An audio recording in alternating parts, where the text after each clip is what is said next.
Bismillahirrahmanirrahim. Welcome to my channel Heart of Bangtan. Monster Love 4th episode. Several hours into the day, she woke up with a rustling sound. Mama, what is this noise? She spoke absent mindedly while rubbing her eyes. The night scene had disappeared from her eyes. She still felt like she was at home.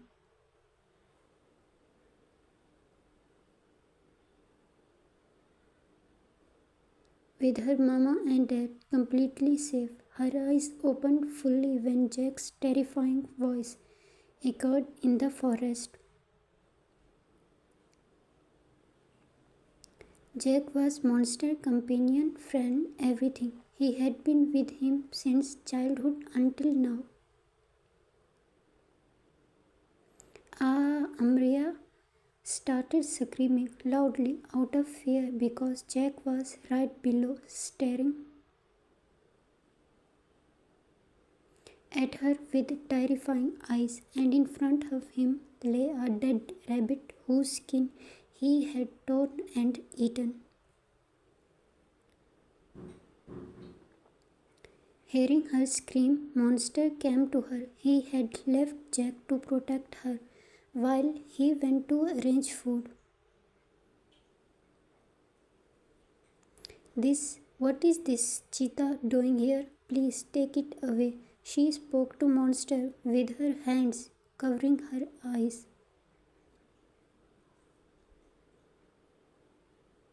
His name is Jack and he is here for your protection. I will go arrange some food. Monster pushed his long hair back and tied a cloth headband on his head.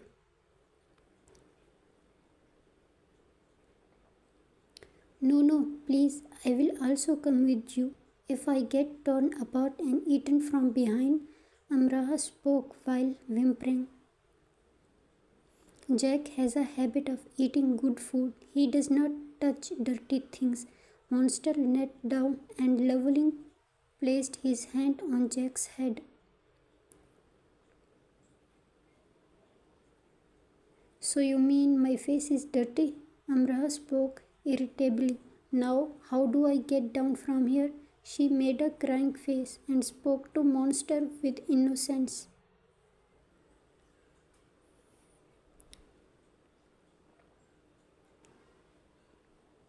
Get down carefully. Place your foot on this tree.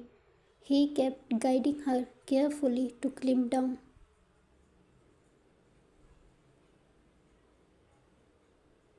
Amrah placed her foot on the last tree and extended her hand toward Monster. She was afraid of Jack because he still staring at Amrah with hungry eyes. Monster came close to her and held her hand.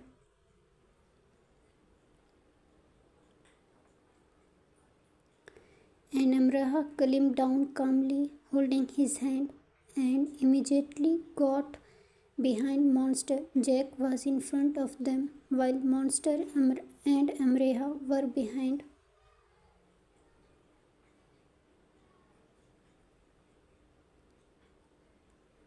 Amrah was still holding Monster from behind so that no animal would suddenly attack her. Monster was ahead, holding a staff in his hand, and Amrah was behind him, running almost, looking at each thing with interest.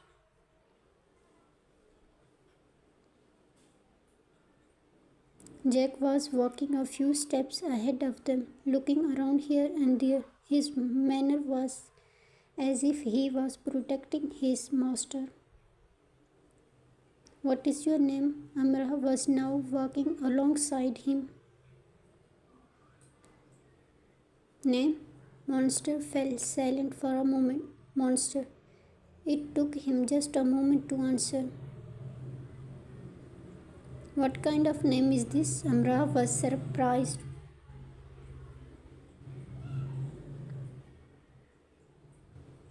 The whole world called me by this name. Monster stopped under a tree and began clearing the path with his staff because there were many thorny spikes ahead.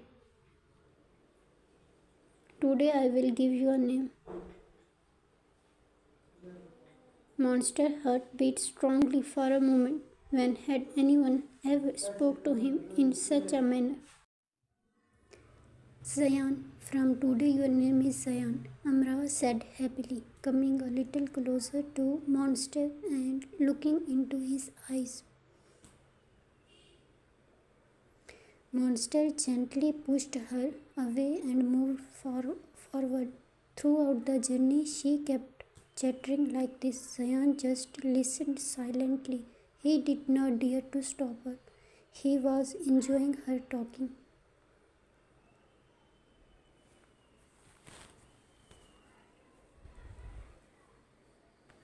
Further ahead in the forest, they hunted a rabbit, and since then Amrah had been continuously scolding Zayan because she felt pity for the innocent little rabbit, but Zayan had hunted it without showing any mercy. How can you be so ruthless, Zayan?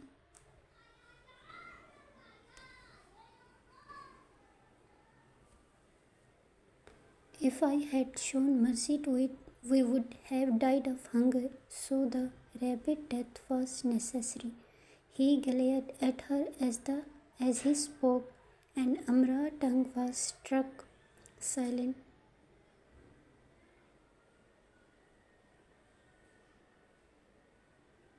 Suddenly there was a commotion in the forest. There were screams and cries of animals throughout the entire forest. Amrah clung to Zayan in fear. Jack, protect Amrah. Not even a scratch should come to her. Zayan suddenly roared loudly.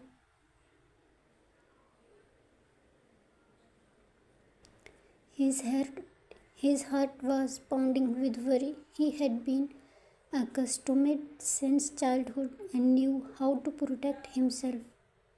After all, he was powerful and dangerous, but Amrah was unaware of this reality and he could not reveal his true front from in front of her. So, to stop these animals, he left Jack to protect Amrah and went towards the direction from where the terrifying screams of animals were echoing.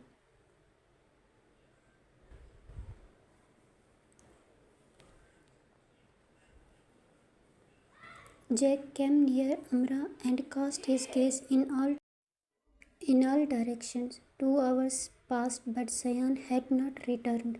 Amrah was worried about this very thing. She spoke to Jack in a trembling voice, but Jack did not budge an inch from his place. Before Amrah could go looking for him herself,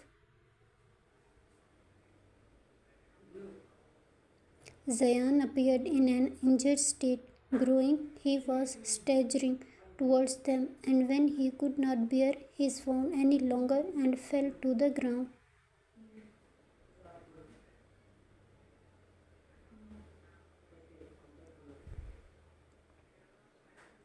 Amrah ran towards Zayan. Zayan, she sat on the ground near him, placed his head in her lap, and spoke while crying. Amrah ran. Zayan saw the flood of tears flowing in her eyes, and a tear fell from one of his eyes. Someone had cried for this pain too. His heart wanted to scream and tell the whole world, "Oh, humans, look, someone cried for me too." And after that, he lost consciousness. Amrah was frankly patting Zayan's face again and again. He had a large wound on his legs, as if some animals had bitten him. Blood was flowing continuously. Amrah was somehow trying to lift him up and take him with her sport. Jack was also with them. He too felt sorry seeing his master in this condition.